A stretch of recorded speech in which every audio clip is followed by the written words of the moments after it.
and it all stems back from all of that internalized pressure that go, go, go, that you aren't allowed to rest. You aren't allowed to have a break. Like, if you are being unproductive, you are being harmful. And that mentality is so damaging to a forming brain and forming nervous system. Hey, I'm Sheena Brevig, and welcome to Sib as a Human, the podcast where we explore the beautiful, messy, and complex experience of what it's like to be a sib or a sibling to someone with disabilities. Today's guest is Andrew Perez, who is a dear friend, and we met in the sib spaces a handful of years ago. And we also both are a part of a virtual group called the Sibs of Color. And we've related a lot on the different elements of what it's like to be a sib, what it's like to be the eldest child, what it's like to be a sib of color, and how culture impacts the way we move through the world as well. But in today's conversation, we talk a lot about mental health, especially mental health for men and Andrew's experience.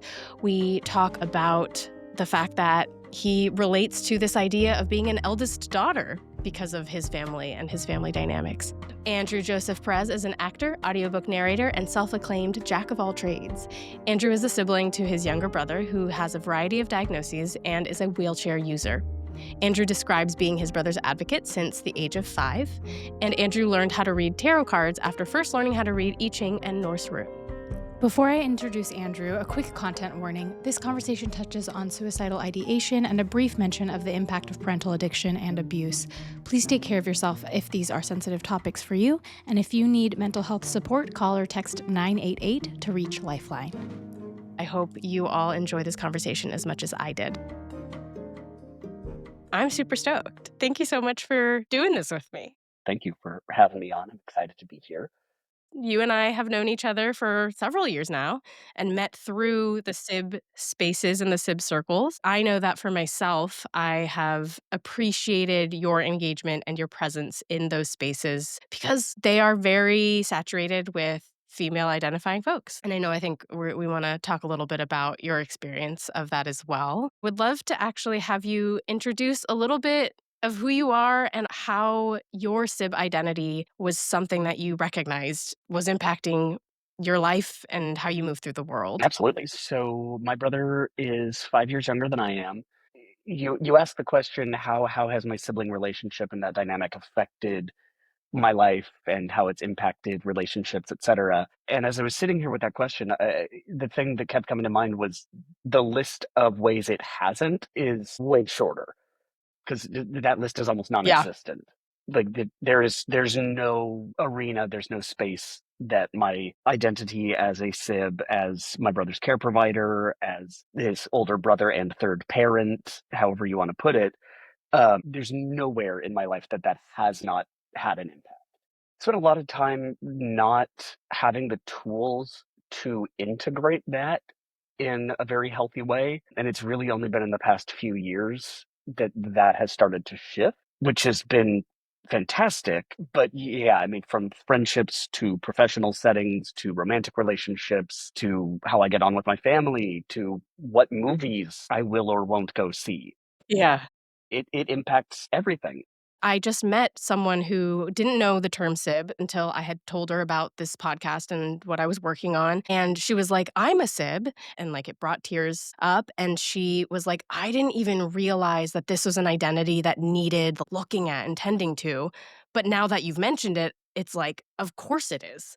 You said you have been integrating your SIB identity more into who you are, and you now have the tools to do that. And I think you and I met at a time where we both were kind of learning that stuff for the first time.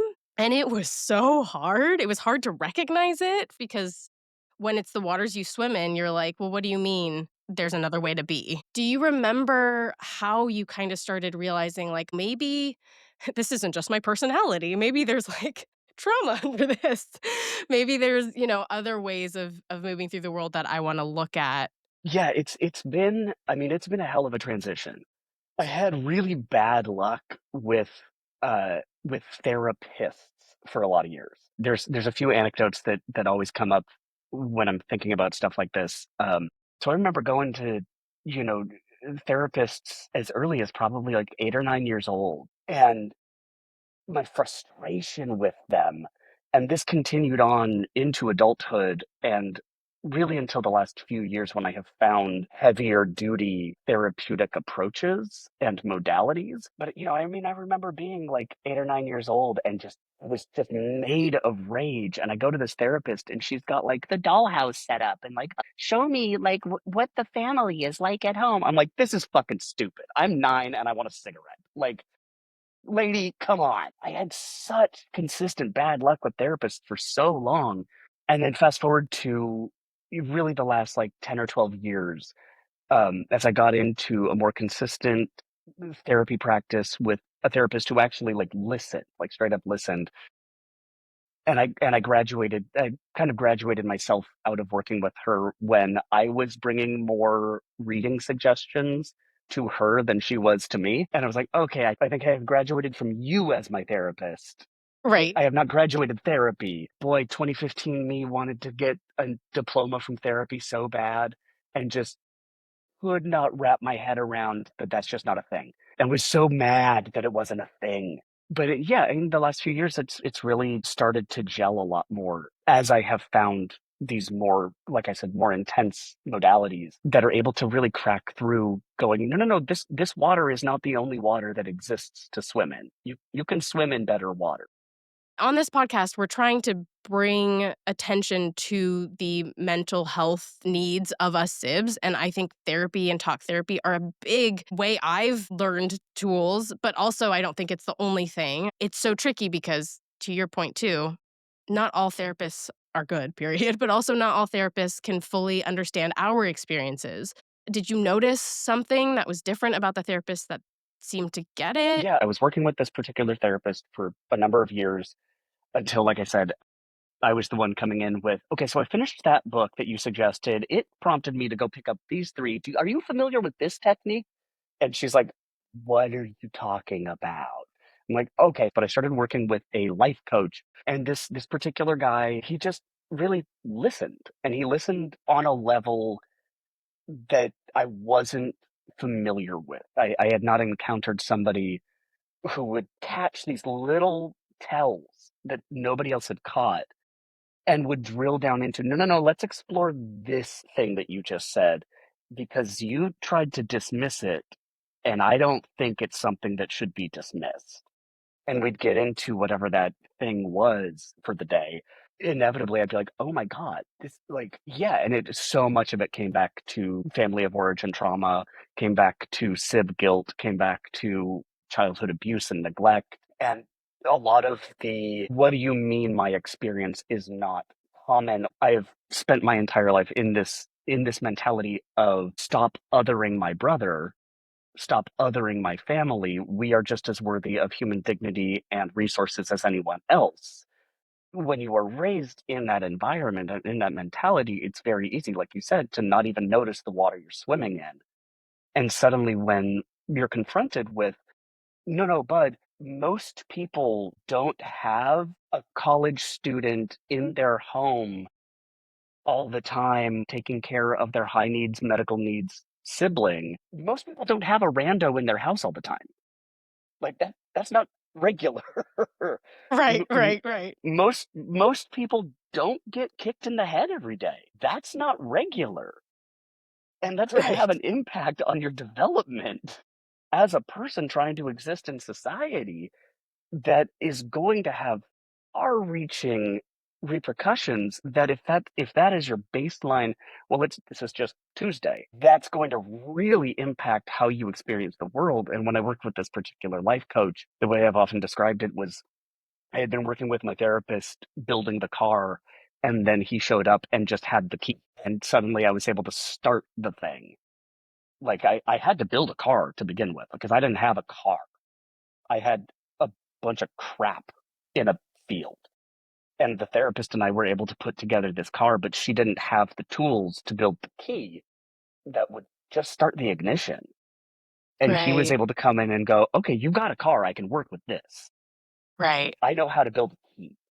And he came in and just, it was that little nudge that I needed to start really recognizing all of these patterns and their source and how I could start deconstructing and reprogramming and rewiring a lot of what I had been raised to believe was just regular. I love this metaphor. What does the car I represent? love that question. I have never actually thought about this, and it is spurring a very clear image in my head very immediately. Paint the picture for us. I was raised with absolutely no understanding that this was happening, but I was raised with the expectation that I need to become the ultimate minivan, stocked with every possible supply for every possible catastrophe and every possible boo boo and ouchie along the way. If I am lacking the bacitracin or the right band aids, I have failed. So that car needs to be functional. It needs to be utilitarian. It doesn't fucking matter what it looks like. It doesn't matter how it drives. It just has to work and carry all of the supplies for everyone else. If I'm left out, that's fine. But everybody else has to be taken care of. As long as the car is stocked for everybody else, that is all that matters. And in these last couple of years, I've been able to recognize that that is how I was brought up. And to your point, I think in the last couple of years, I've really been able to go, wait, what kind of car do I want to drive? Like, what Oh, kind of car does yes. Andrew want that's not Right. the fully stocked minivan with all the band-aids? Practical. Yeah. Like, could Andrew drive like a Honda? Maybe like a Ooh. Fiat if we're getting really crazy?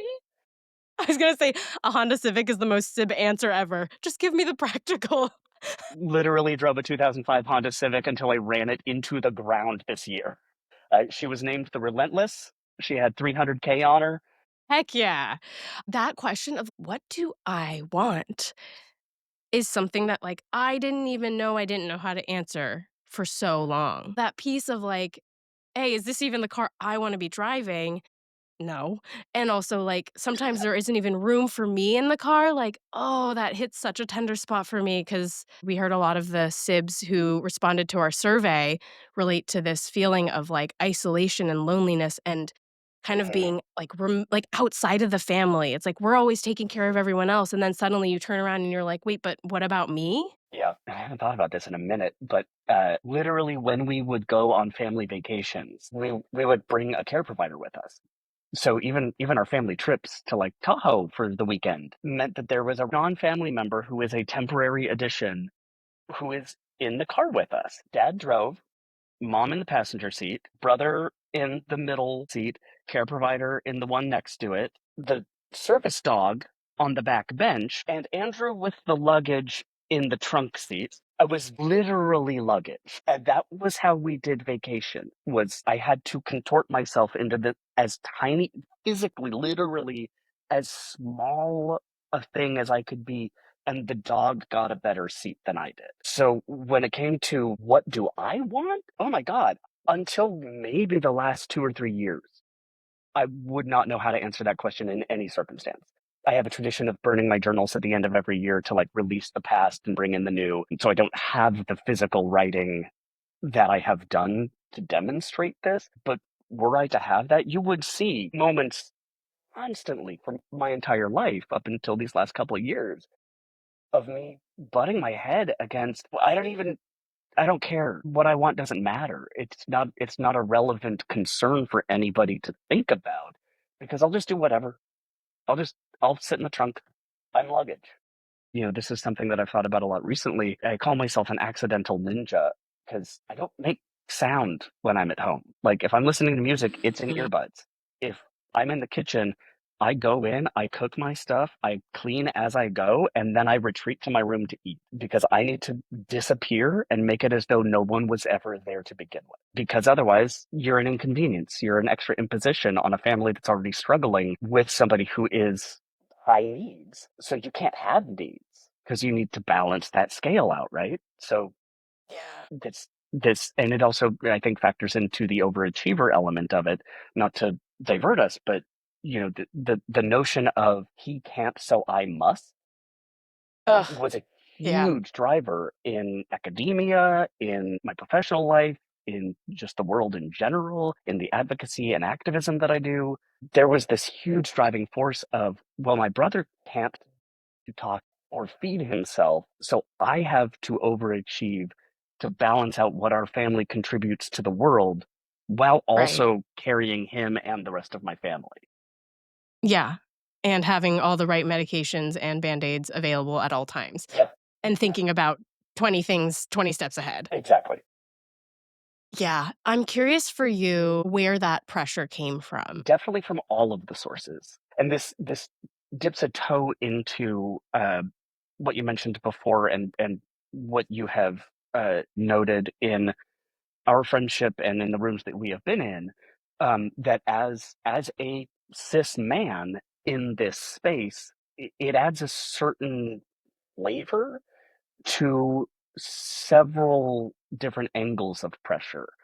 Because I certainly have the internal pressure that is just hardwired into my brain, and it takes an active effort every day to go, and now I am done with work, and that is okay. I need to sit Mm, down and play a comfort video game, right. and that is okay. I am allowed to do this. I am not betraying my family. I am not disappointing my family. I am not causing harm. You're allowed to have that. You're allowed rest. Yeah, it is really hard to access that. So that internal pressure is ever present. It was definitely formed by the environment in which I grew up. Very long story short, my mom is not okay. She progressively crawled more and more into a bottle over the years, and Mm. I have not spoken to her in almost 8 years. Well, as in alcoholism. Yeah. And she became increasingly abusive, verbally and Mm, physically. Keeping her moods at a safe level became requisite to survive.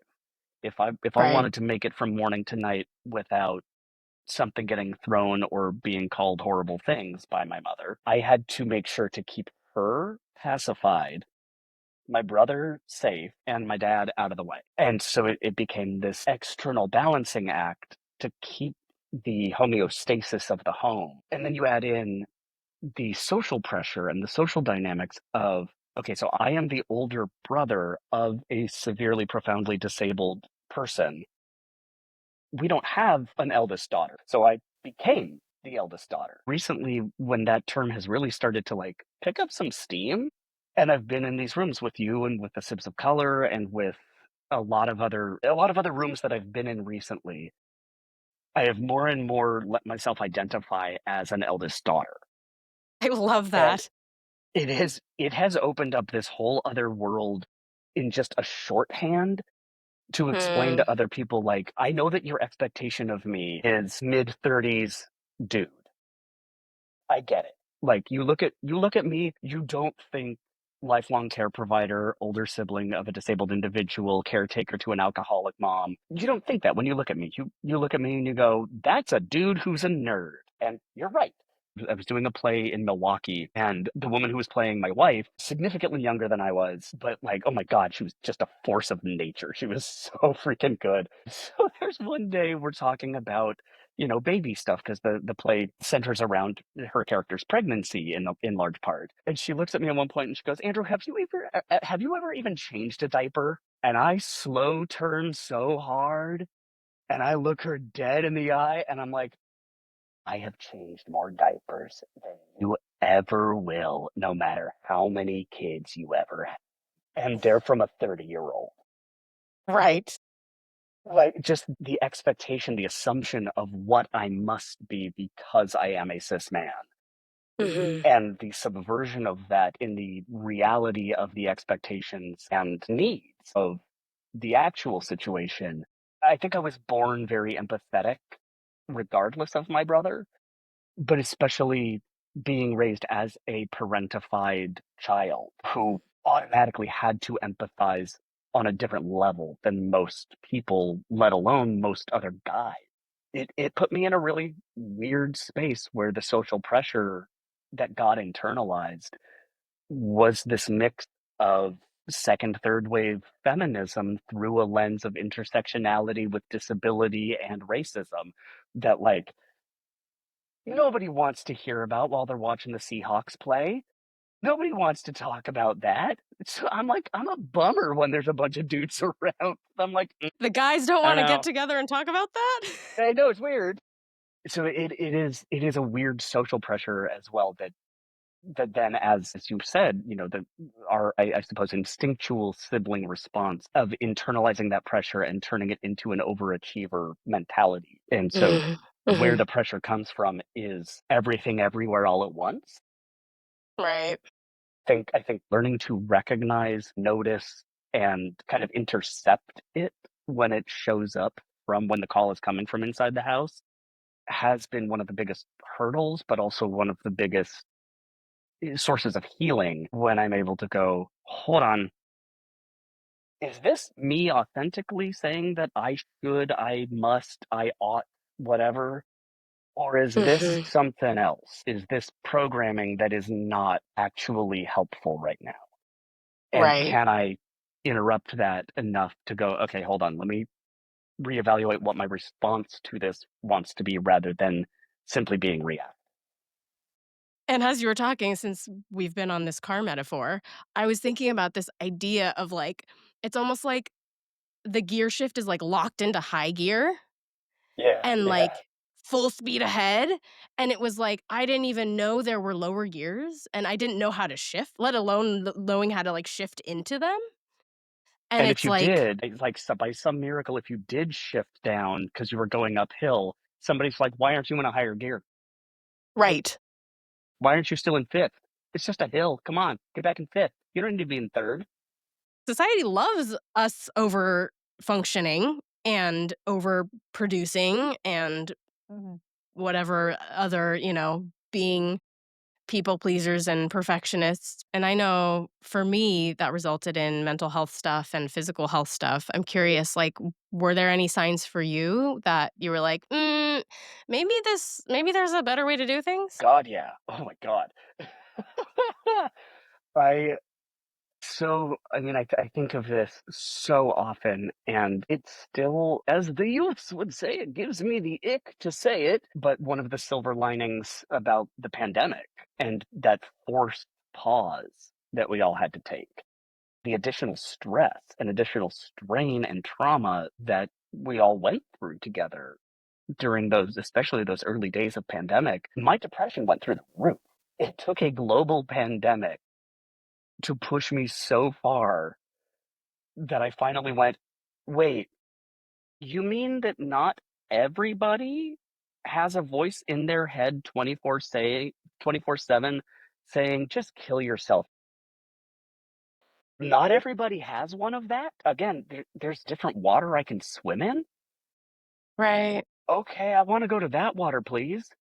And so Yeah. I started testing, SSRIs, and I went through the journey that everybody does. Mine was shorter than a lot of people, from what I understand, which I am very fortunate to be able to say. I had 1 week of horrible illness from one medication, but then got on to a medication that really started working and got onto a dosage that really worked for me. And about 6 or 8 months into being on that particular dose of that medication, I had a day, I was just in the apartment, I was prepping my next audiobook, sitting in my nice comfy chair, the cat was in my lap, and it just clicked. And I went, holy shit, I don't remember the last time my head said kill yourself.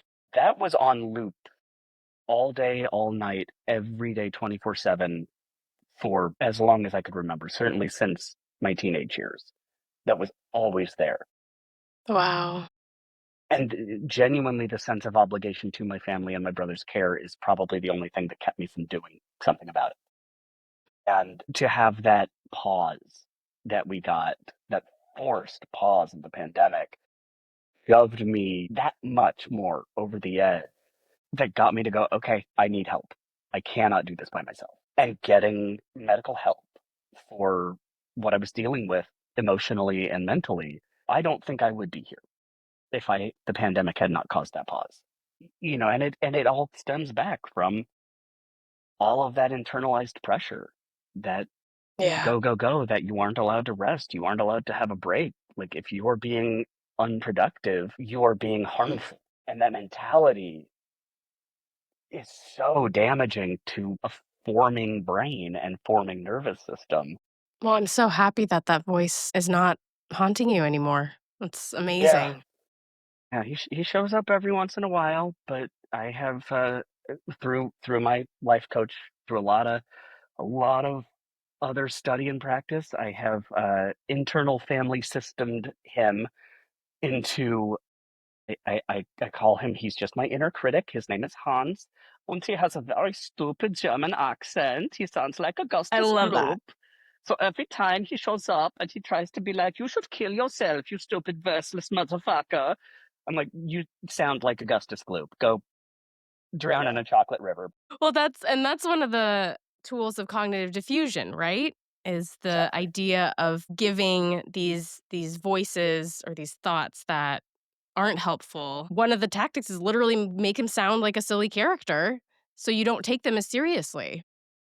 Yep. When we were emailing, you mentioned the podcast episode that I shared with our group Yes. called Proxy. And this episode happened to be about a man who was really struggling with his mother-in-law's advancing dementia. And they approached it through a certain cognitive behavioral therapy modality, apparently called acceptance and commitment therapy, that I had never heard of. And this doctor, Dr. Claudia Drossel, talked about the like Tara Brach-esque radical acceptance that it takes to take on these huge, weighty things, that until you can find the acceptance of them, that they exist, you're gonna fight against them. And one of the things that she suggested to him was turning his internal critic voice into Mickey Mouse. And in the episode, he's like, "I don't understand what you mean." And she's like, "Okay, send me some of the things that your head is saying." And he's like, "Okay, you're an asshole for getting mad at your mother-in-law for not remembering something." And she sends a voice memo back going, "You're an asshole for not remembering that you're." And he's like, "Damn it." Yeah. But exactly, that cognitive diffusion is huge. And it's hard to access if you don't have some foundation for it. I had heard of acceptance and commitment therapy, but I didn't really know much about it, and I didn't know this cognitive diffusion tool. So I'm excited to try that the next time my voices get mean and rude. Yeah, right? We know that in this country, especially these days, men are really struggling with mental health. I mean, we all are, but like the way the masculinity movement is trending, it is not great. And I think it's No. pushing folks even further away from being able to care for themselves and their mental health. So I'm curious if you have anything you'd want to share to men out there who are sibs and learning about what this means for them, or just men who are dealing with mental health and maybe having a hard time. Yeah. First of all, I mean, it is constantly notable to me that I am almost always the only man in the room when it comes to sip stuff. I remember when I was a kid, 13, maybe into like 15, 16, there was one other dude. Otherwise, I'm the only one. It is very reminiscent of the dance classes that I grew up in. It's me and a bunch of girls. Do you think that made you more comfortable in these spaces? I think probably. I think it meant that I was formed in an environment that was not exclusively men, men, men. I was formed in an environment that had space for emotion and for art and for feeling and for expression. In these civ spaces, there are quantifiably fewer of us, particularly cis men or those who identify as male, who wind up being the care providers. That is a socially constructed dynamic that boys are not expected to care for their high needs sibling. What primarily happens is either there's a sister who jumps into the care provider role, or all of it's dumped on mom. I'm kind of an outlier that I was raised in this eldest daughter dynamic as a boy. So it is weird, but I am by no means the only one for whom that is true. And so if this particular arena has you feeling like you are alone, there are others of us out there, and the more that we hide, the harder it will continue to be to find community and find solidarity. And that community and solidarity is absolutely vital to not just our well being, but our survival. The rate at which men take their lives globally, like, these numbers are staggering. there's a wonderful organization that I've worked with for more than a decade, the Movember Foundation. They Yeah, are yeah, I know them. absolutely phenomenal. They're very funny too. They're very tongue in cheek. Their annual fundraiser is during November. While everybody else does No Shave November, they do Movember and raise money to fight prostate and testicular cancers and suicide. And they funnel the funds that they raise into organizations and foundations that are doing the work to do outreach in underserved communities, who are doing the work to communicate with men who, by and large, refuse to go to a doctor when something feels wrong way more than women. It's one of the primary causes that men have a lower life expectancy globally than women. It's because we want to just muscle through it. Because we're told to. We're told that you're a girly man If you show any emotion. yep, any emotion, any vulnerability. And I have 100% been victim to this as well. And so if you feel that you are alone in that gendered kind of way, you aren't. And there are places that are receptive to what your needs are and how you're feeling. The Sibs of Color, the Movember Foundation. I mean, I cannot overstate how much the Movember Foundation is just like, what up, dude? Come on in. You check your balls this month? No? All right, well, go home and check your balls. They're so chill. They're so fun. Yeah, I mean, it would be, I know that I am not the only cis man who is a care provider sibling. I hope that more of us can come together because you don't have to do this alone and you shouldn't. I remember being, oh, I was probably 9 and I made some comment about how, like, me and my best friend, we were just a couple of lone wolves. And our moms were Mm. like, oh, ha, ha, ha, ha, ha, ha. And I was like, why are you laughing? I'm serious. We're just lone wolves. We don't need anyone. I'm 9. I don't need support of any kind. That's not good. Ooh, That's yeah. not good. Really hard to break out of our patriarchal, oh, I can do it all myself thought process, but it is absolutely vital that we do. And I hope for anybody who happens upon this episode, hit Movember up, hit me up, hit up Sheena, come find us. We're chill. We're just hanging out. Truly, truly. Yeah. And I did a quick search, and males' suicide rates are 4 times higher than that of women. Of course, this is a binary way of reading things. But what you were saying, men account for nearly 80% of all suicide deaths because men tend to take more violent forms, and therefore they tend to succeed in dying by suicide more than women do. So, That's if there's one thing that I can throw out into the world today, it is that it is okay to not be okay, and it is okay to reach out to your bros to be like, bro, I'm not okay right now. And yeah. if your bros aren't receptive to that, call November. Call 988. That's the National Suicide Prevention Hotline. I think they're still extant. I don't know under our current We'll find administration what the we'll put the current hotline in the show notes for sure. But yes, reach out to any of us. You're not alone. Definitely not alone. In that podcast, Dr. Dressel was saying that when caregivers aren't taking care of themselves and when they're giving so much, that then the quality of care goes down because the caregivers are so burnt out and exhausted. If we sibs could really take care of ourselves, not only would we be able to care for others in healthier and better ways, we probably would be able to do really cool things too, yeah whatever that means, right? Andrew, this was amazing. As always, I could talk to you about anything and everything. I'm so grateful for your presence in the SIB sphere because we need it desperately. We need more SIB men to join because, like you said, it can be a really lonely space. It can be a really lonely identity to grapple with. And you're not alone. We're here. yeah We're waiting we for are you. we are and we have open arms and cookies. Oh, yeah. And, there are a lot of hard things that we don't talk about, and so let's talk about them. But, like, we're gonna laugh along the way because ultimately, you gotta laugh through the shit. You have to find the funny. It's if you can't look back on that time that the poop was so much in the restaurant, you got to look back at it and go, yeah. The time I peeked under the stall and was like, "Yes, he made it to the bathroom," and then just watched the poop plop onto the floor and was like, "Oh, ooh, so close." Comedy gold Honestly, I'm like, man, if only someone had been recording this whole thing, we would just have a My sitcom. bestie came out to Northern California when I was taking care of my brother while my dad was out of town because she was like, I want to help. I want to come and help. And I was like, okay. And she's like, describe what it's going to be like to work with your brother. I'm like, I can't. You just have to see it. And she gets there and she's like, oh, I see what you mean. And I was like, yes.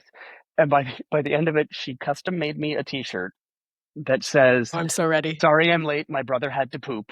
One of my best friends who is a sib needs that shirt, so I'm I'm gonna have to either copy that or ask for your friend to make me one because that is so great. Oh my gosh, that's amazing. I love it. On that note, sibs are notorious for not focusing on themselves What? and not celebrating their things. I know what? Huh? What? So I'm doing a little thing called the sib celebration. So what's something that you want to celebrate that has not anything to do with your sibling, but just something that you are proud of, excited about, whatever it might be? Let's celebrate you. Oh, I will go with two things. One, Yeah. I am nearing, and I haven't double checked the math recently, but I think either by the end of this calendar year or the beginning of next calendar year, I will be passing the threshold of having narrated over 200 audiobooks, which is Oh my just gosh. wild. Had never narrated an audiobook by the time the pandemic rolled around, and now in 2026, I'm gonna be hitting about 200. It's amazing. It's really exciting. It's been a delightful and very silly journey. And I am actually, I will be doing a little staged reading that is actually on an Actors Equity contract. It is beautiful and tragic and sad and weird, and I get to play with a sword. So I'm a happy camper. Amazing. Congratulations on both fronts. That's just so fun. Thank you so much, Andrew. This was amazing. Thank you so much. And I'm so stoked that you're doing this. I'm so stoked to get to be a part of it in these early days. And I hope that anybody who is catching this episode is inspired to reach out and create some connection with us because good Lord, we're here. I wish that there had been something like this 20 years ago. And Right. so Same. grateful that you are putting this together now because we need it. We need it. Thank you. Thank you for being a huge part of it. I'm so grateful. You've been a cheerleader from the beginning, and honestly, thank you so much. Absolutely. Thank you so much for tuning in to Sib as a Human. Please subscribe, like, rate, and comment to let us know what resonated with you. And the more engagement we have from listeners, the more we can bring to you all as well.